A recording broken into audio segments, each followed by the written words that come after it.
This time, the topic is one of my favorites, and I call it as how is FP&A becoming a strategic tool for every CFO office? All of us are hearing this buzzword every time that FP&A stands for financial planning and analysis. Many a times, it is probably mixed with what is a business finance function. The core difference in one of the ways is basically FP&A looks at the entity level P&L, entity level profitability, and a lot of business analytics. And business finance basically works on implementations provided by FP&A guys, okay, in order to basically achieve the desired goals and work closely with the business. There's a very thin line difference between what is an FP&A and what is a business finance. And ultimately, business finance gets rolled up to the vertical head or the business head in any organization, and it has a functional reporting to the CFO. FP&A core reporting is only to the CFO. Now, why do I strongly believe that FP&A is the strategic tool of the CFO? Because one of the reasons is efficient use of FP&A can actually save up to 3 days in investor or management reporting, reduction in time spent in monthly reporting. Now, that is on the reporting front.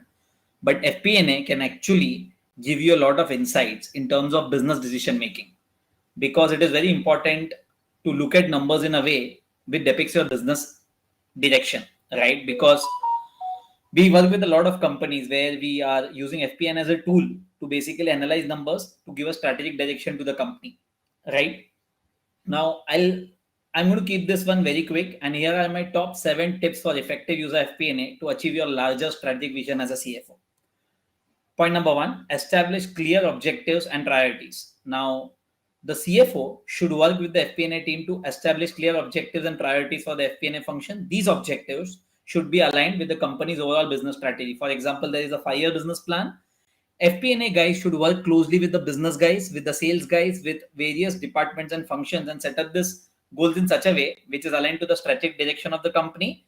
And also, there are various offsites, there are various meetings, there are various business discussions. What happens at every organization, FP&A is supposed to collate all the data and make sense of the data and give that strategic input to the CFO and ask all the relevant questions to the business guys and make a strategic business plan in line with the company direction.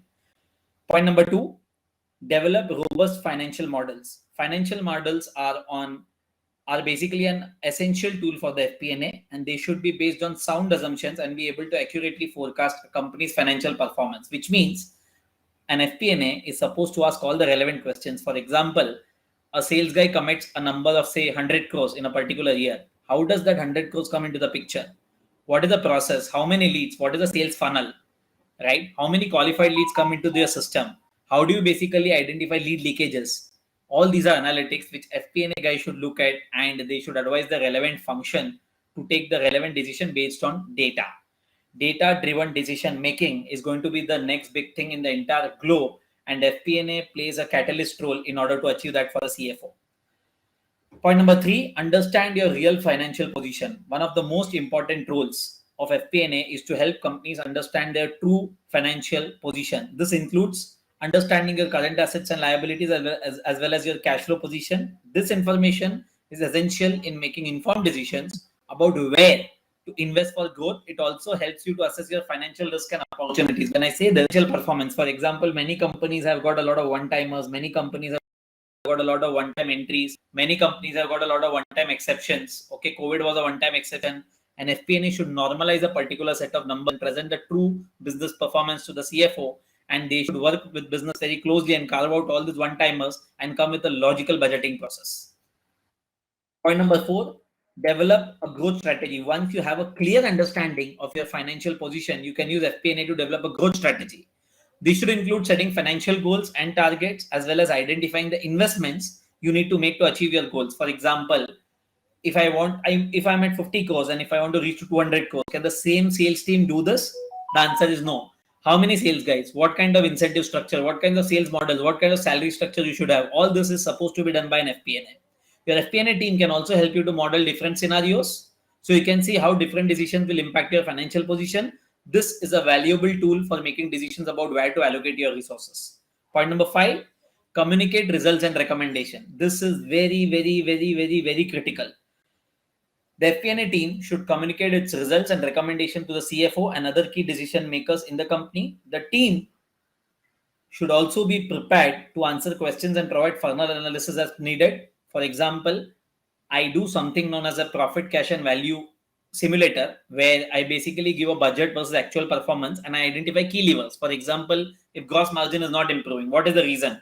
Is inventory becoming an issue? If cost of sales is becoming an issue, okay, input prices are going up, raw materials prices are going up, procurement is an issue, the gross margin should be analyzed with key levers. Similarly, the fixed cost, right? If I'm investing significantly in premises, salaries, electricity, etc., and if I'm not getting the desired output in the production flow in the factory, that means there is some level of issues definitely in the organization, right? So communicate results, recommendation, and give a clear direction to the CFO and the CEO in order to take appropriate decisions in the company.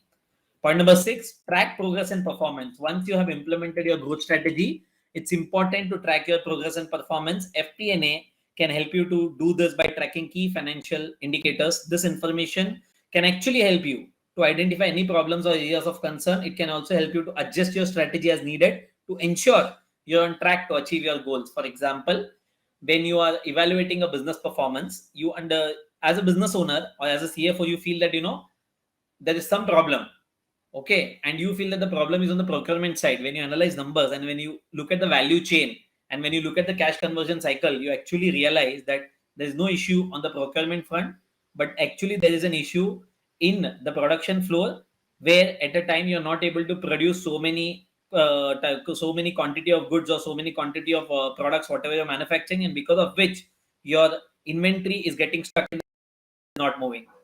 So it is very important to basically track progress and performance on a very frequent basis and give leading indicators to the relevant stakeholders to take actions.